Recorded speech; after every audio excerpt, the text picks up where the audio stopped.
All out తాగిన 18 నెలల చిన్నారిని అరుదైన చికిత్స చేసి కాపాడామని హైదరాబాద్లోని కిమ్స్ కడల్స్ వైద్యుడు కళ్యాణ్ అన్నారు. పాప పరిస్థితిని సమీక్షించి ఎక్మో ద్వారా సాధారణ స్థితికి తీసుకొచ్చామన్నారు. పాప బరువు 10 కేజీల కన్నా తక్కువ ఉండడంతో ఎక్మోను మెడ వద్ద అమర్చామన్నారు. పాప 18 రోజుల్లోనే కోలుకుంది అంటున్న డాక్టర్ కళ్యాణ్తో మా ప్రతినిధి భవిత ఫేస్ టు ఫేస్. హాస్పిటల్‌లో నుంచి కొత్తగా వెలుగులోకి వచ్చిన 18 మంత్స్ పాప గురించి స్పెషల్‌గా ఆ పాప అసలు ఆల్ ఔట్ లిక్విడ్ తాగడంతో తనకి అసలు వెంటిలేటర్ కూడా పని చేయకుండా ఉన్న టైంలో కిమ్స్ హాస్పిటల్ నుంచి కొంతమంది డాక్టర్స్ అసలు ఆ పాపకి ఇచ్చిన చికిత్స గురించి ఒకసారి మనం ఇక్కడ తెలుసుకుందాము. హలో అండి. హలో. నా పేరు డాక్టర్ కళ్యాణ్. నేను ఇక్కడ కన్సల్టెంట్ పీడియాట్రిక్ ఇంటెన్సివిస్ట్‌ని కిమ్స్ కడల్స్ కొండాపూర్‌లో. ఈ పాప గురించి there are lot of learning things and lot of struggles that ఈ పాప ఫేస్ చేసింది. ఏమంటే 1.5 ఇయర్ చైల్డ్. తిను ఆల్ అవుట్ ఇంజెక్షన్ చేసింది. ఆల్ అవుట్ తీసుకున్న తర్వాత వెంటనే ఊపిరి తీసుకోవడం ఇబ్బంది అవ్వడము. అప్పుడు అక్కడ ఆక్సిజన్ అది ఇనీషియల్గా స్టార్ట్ చేయడము, రాయ్పూర్లో ఒక హాస్పిటల్లో అడ్మిట్ చేయడము జరిగింది.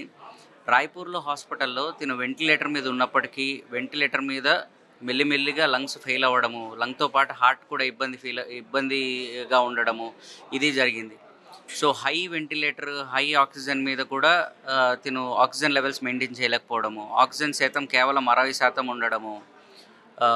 ఇలా ఉన్న దాంట్లో మాకు వాళ్ళు కాల్ చేయడం జరిగింది. అక్కడ ఉన్న డాక్టర్లు ఈ వెంటిలేటర్ మీద ఇంకేమన్నా ఎక్స్ట్రా సపోర్ట్ ఇవ్వగలుగుతారా అన్నట్టుగా పేరెంట్స్ కూడా అప్రోచ్ అవ్వడం జరిగింది. సో ఈ తరహాలో ఎలా అయితే లంగ్స్, హార్ట్ ఫెయిల్ అవుతాయో వీటిల్లో మనం అవి కోలుకునేంత వరకు, వాటి సపోర్ట్ ట్రీట్మెంట్ ఇచ్చేంత వరకు మనం వాటిని బైపాస్ చేసి అందించవచ్చు. అంటే కృత్రిమంగా లంగ్ చేసే పనిని మనం విడిగా చేయించవచ్చు. అలాగే లంగ్, హార్ట్ 2 అయితే లంగ్, హార్ట్ 2 కృత్రిమంగా బయట పనిచేసేలాగా చేసే వాటిని ఎక్మో అంటారు. ఎక్స్ట్రా కార్పోరియల్ మెంబ్రేన్ ఆక్సిజనేషన్ అన్నది. సో మాకు కాల్ చేయడం జరిగింది. మేము ఈ ఎక్విప్మెంట్ మొత్తము అండ్ టీం మొత్తం అంతా కలిసి వెళ్ళాము. 2 ఇంటెన్సివిస్టులము, నేను, డాక్టర్ పరాగ్, తర్వాత కార్డియాక్ సర్జన్ డాక్టర్ సందీప్, పర్ఫ్యూజనిస్ట్, తర్వాత సర్జికల్ నర్స్, మా పిఐసియు నర్స్ దీపు, మేమందరం కలిసి అక్కడికి వెళ్ళడం జరిగింది. పాపని అసెస్ చేయడము, పాప యాసిడ్ లెవెల్స్ చాలా ఎక్కువ ఉండడము, కార్బన్ డైఆక్సైడ్ అంత ఎక్కువ వెంటిలేషన్ మీద కూడా బయటికి రాకపోవడము ఇదంతా జరిగింది. పేరెంట్స్తో మాట్లాడి ఎక్మో అన్నది ఏదైతే ఉందో అది అక్కడే స్టార్ట్ చేసాం. ఒక పెరిఫరల్ సెంటర్లో, అంటే మెయిన్ సిటీలో పెద్ద హాస్పిటల్లో ఎక్మో క్యాన్యులేషన్ పెట్టడం అన్నది చాలా ఈజీ. ఎందుకంటే మనకున్న ఇన్ఫ్రాస్ట్రక్చర్ కానీ మనకున్న ఎక్విప్మెంట్ కానీ చాలా ఎక్కువ ఉంటుంది. ఒక చిన్న హాస్పిటల్లో మనం మన ఎక్విప్మెంట్ మొత్తం మోసుకొని అక్కడికి వెళ్ళి అక్కడ ఉన్న కన్స్ట్రెయింట్స్లో ఎక్మో అక్కడ స్టార్ట్ చేయడం అన్నది అది చాలా ఛాలెంజింగ్ అనమాట. అది చేయడం జరిగింది. ఎక్మో అక్కడే స్టార్ట్ చేసాము. అక్కడ కొంచెం ఇనీషియల్ స్టెబిలైజ్ చేసాము. ఎక్మో మీదనే పాపని ఆ హాస్పిటల్ నుంచి అక్కడ దగ్గరలో రాయ్పూర్ ఎయిర్పోర్ట్కి తీసుకురావడము, తర్వాత ఫ్లైట్లో అక్కడి నుంచి మన బేగంపేట ఎయిర్పోర్ట్కి తీసుకురావడము, మళ్ళీ బేగంపేట ఎయిర్పోర్ట్ నుంచి మన హాస్పిటల్కి తీసుకురావడము, అంతా పాప ఎక్మో సపోర్ట్ మీదనే ఉంది. ఎక్మో సపోర్ట్ అంటే 2 రకాలుగా చేయొచ్చు. ఒకటి కేవలం లంగ్ని బైపాస్ చేయడం, దీన్ని వీనోవీనస్ అంటారు. లంగ్ని, హార్ట్ని రెండింటిని చేయడాన్ని విఏ ఎక్మో అంటారు. హార్ట్ అండ్ లంగ్ బైపాస్ కింద చెప్పొచ్చు. దీనికి పాపకి మెడ నుంచి 2 క్యాన్యులాలు పెడతాము. ఏదైతే మన డీఆక్సిజనేటెడ్ బ్లడ్ అంటారు కదా, చెడు రక్తం బయటకు వస్తుంది, ఆక్సిజనేట్ అవుతుంది. అది మళ్ళీ మంచి రక్తం ఏదైతే ఉందో అది డైరెక్ట్ మన ధమనులు అంటారు కదా, ఆర్టరీస్ లోపలికి వెళ్తుంది, బాడీ మొత్తం సప్లై చేస్తుంది.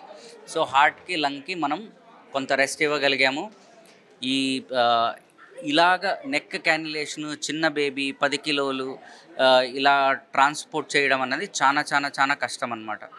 సో ఈ ఛాలెంజెస్లో we did that very successfully. మళ్ళీ అక్కడి నుంచి ఇక్కడ ఒక 7 days ఎక్మో అన్నది కంటిన్యూ చేసాము. లంగ్ ఇంప్రూవ్ కావడానికి చెస్ట్ ఫిజియో కానీ, నెబులైజేషన్స్ కానీ, వెంటిలేటర్ మీద కొన్ని స్ట్రాటజీస్ ఉంటాయి. ఆ వెంటిలేటర్ మీద స్ట్రాటజీస్ అవి చేయడము, యాంటీబయాటిక్స్తో ట్రీట్ చేయడము, మెల్లిమెల్లిగా లంగ్ ఇంప్రూవ్ కావడము జరిగింది. 7th డేకి మనం ఎక్మో అన్నది మోతాదు తగ్గించగలగడము, తర్వాత ఎక్మో నుంచి తీసేయగలగడము జరిగింది. ఎక్మో నుంచి తీసిన తర్వాత ఒక 2-3 రోజులకి లంగ్స్ వెంటిలేటర్ మీద నుంచి కూడా మనం తీసేట్టుగా అంతా ఇంప్రూవ్ అయినాయి. వెంటిలేటర్ నుంచి తీసాము. టోటల్ 18 డేస్ తను మాతో ఉంది హాస్పిటల్లో. దాంట్లో యాంటీబయాటిక్స్ మెయిన్‌గా ఇచ్చాము. Initial first 10 days ECMO support మీద ఉండింది. ఈవెన్ తీసేసిన తర్వాత కూడా ఏదైతే మెడ మీద ఉన్న బ్లడ్ వెజల్స్‌ని మనం క్యాన్యులేట్ చేసామో దాన్ని కంప్లీట్‌గా రిపేర్ చేయగలిగాము. అండ్ మీరిప్పుడు చూస్తే పాప కంప్లీట్‌గా అంతకుముందు ఎట్లా ఉందో తన న్యూరాలజీ ఇదంతా మంచిగా ఉంది. మెయిన్‌గా ఎక్మో అన్నది అవైలబుల్‌గా ఉంది అని అందరికీ అవేర్‌నెస్ ఉండాలి. ఇప్పటికీ చాలా కొన్ని సెంటర్స్‌లో ఏదైతే సిటీస్‌కి దూరంగా ఉన్న సెంటర్‌లో ఎక్మో అవైలబిలిటీ ఉంది అన్నది తెలియదు. ఫస్ట్ ఆ అవేర్‌నెస్ తెలియాలి. అండ్ రెండోది ఇలాగ చిన్న పిల్లల్లో కూడా మనం ఎక్మో చేయగలము అన్నది అందరికీ తెలియాల. మూడోది ఎందుకు ఓవరాల్ మేము పిఐసియు టీమ్‌గా నేను, డాక్టర్ పరాగ్, డాక్టర్ అవినాష్ ఇంకా మిగిలిన వాళ్ళమందరం ఎవరైతే ఇన్వాల్వ్ అయ్యి ఉన్నామో ఎందుకంత హ్యాపీగా ఉన్నామంటే ఎక్మో అన్న థెరపీలో బ్లడ్‌ని థిన్ చేస్తాము. బ్లీడింగ్ కాంప్లికేషన్స్ ఉంటాయి, ఇన్ఫెక్షన్ కాంప్లికేషన్స్ ఉంటాయి, క్లాట్ కాంప్లికేషన్స్ ఉంటాయి. ఇటువంటి ఏ కాంప్లికేషన్ లేకుండా ఆహ్, ఏ కాంప్లికేషన్స్ వల్ల పాప ఎఫెక్ట్ కాకుండా కంప్లీట్ ఇంటాక్ట్‌గా బయటికొచ్చింది. That is a very good thing అనమాట. ఎంత టైం పట్టింది అంటే పాపకి ఇమ్మీడియట్‌గా అది లిక్విడ్ అయితే తాగేసిందో ఆల్ అవుట్. దాని తర్వాత నుంచి అంటే ట్రీట్మెంట్ స్టార్ట్ అయ్యే వరకు కూడా అంటే టోటల్‌గా ఎంత టైం వరకు ఆమె ఆ కండిషన్‌లో ఉంది? సో, పాప ఆల్ ఔట్ తీసుకున్నాక వెంటనే శ్వాస తీసుకునే ఇబ్బందయితే వచ్చింది. ఇనీషియల్‌గా కొంచెం ఆక్సిజన్ మీద పెట్టారు. తర్వాత వెంటిలేటర్ మీద పెట్టారు. మెల్లిమెల్లిగా లంగ్ పాడవడం అన్నది జరిగింది. ఒక 2 రోజులు అయితే పట్టింది. నార్మల్‌గా కూడా ఏదైతే కిరోసిన్ ఇంజెక్షన్ కానీ, హైడ్రోకార్బన్ ఇంజెక్షన్ ఏదైతే మన ఈ ఆల్ ఔట్ ఇంజెక్షన్ గానీ, వీటిలో ఏంటంటే తీసుకున్న లిక్విడ్ వాలటైల్‌గా ఉంటుందనమాట. అంటే అది గ్యాస్ రూపంలోకి మారి లంగ్‌ని డ్యామేజ్ చేస్తది. సో, రోజులు గడిచే కొద్దీ పాడవుతదనమాట. అంటే ఫస్ట్ 6 అవర్స్‌లో కొంచెమే డిఫికల్టీ ఉంటది. తర్వాత డిఫికల్టీ పెరుగుతది. సో, లంగ్ డ్యామేజ్‌ని బట్టి ఎన్ని రోజులు ఆహ్, ఆ లంగ్ అంటే ఎన్ని రోజులు పడుతుంది లంగ్ డ్యామేజ్ అవ్వడానికన్నది ఉంటుంది. అండ్ ఆల్సో ఎంత ఎక్కువ తీసుకున్నారన్నది. అంత చిన్న పాపకి ఒక ఫుల్ బాటిల్ ఆల్ ఔట్ అన్నది చాలా ఎక్కువ డోస్ అనమాట. ఓకే. సో, ఇప్పుడు కొత్తగా అంటే ఇప్పుడు ఈ పాపకి జరిగింది అని అంటున్నాం కదా! ఆ ఆల్ ఔట్ వల్ల. సో, ఆమెకి ఏ మాత్రం డ్యామేజ్ అవ్వలేదంటారా లంగ్స్‌కి కానీ? ఎందుకంటే అది వన్ టైప్ ఆఫ్ ఒక కెమికల్ లిక్విడ్ కాబట్టి. So, yes. దానివల్ల సైడ్ ఎఫెక్ట్స్ కానీ లేదంటే లంగ్స్‌కి ఏది ఎఫెక్ట్ సో, దానివల్ల ఎఫెక్ట్ వచ్చింది కాబట్టే లంగ్స్ ఇంత పాడైనయి. ఓకే. కాకపోతే ఆ లంగ్స్ ఇంప్రూవ్ కావడానికి మనం ఈ టైంని బై చేసుకున్నాం. ఓకే. ఒకవేళ ఎక్మో కనుక పెట్టకపోయుండుంటే ఆ డ్యామేజ్ అన్నది కంటిన్యూయస్‌గా జరుగుతా ఉండేది. అండ్ డ్యామేజ్ 2 రకాలుగా జరుగుతుంది. ఎక్కువ వెంటిలేషన్ ప్రెషర్ వల్ల కూడా లంగ్ డ్యామేజ్ జరుగుతది. దీనివల్ల కూడా లంగ్ డ్యామేజ్ జరుగుతది. సో, లంగ్‌కి రెస్ట్ లేకపోతే రికవర్ కాలేదు. ఓకే. సో, ఈ ఎక్మో అన్నది ఆఫర్ చేయకపోయుంటే ఖచ్చితంగా 95% డెత్‌కయితే ఛాన్సెస్ ఉండేవి. సో, ఈ ఆల్ ఔట్ ఇంజెక్షన్ వల్ల లంగ్ డ్యామేజ్ అయింది. లంగ్‌కి రికవరీకి మనం టైం ఇవ్వగలిగాము. మెల్లిమెల్లిగా అది ఇంప్రూవ్ అయింది. So, on a long term మనం ఫాలో అప్‌లో లంగ్ కంప్లీట్‌గా రికవర్ అవుతుంది ఆహ్, అన్నది తెలుస్తుంది. ఇప్పుడైతే ప్రస్తుతానికి కంప్లీట్‌గా ఫుల్ రికవరీ లాగానే ఉండింది. ఓకే.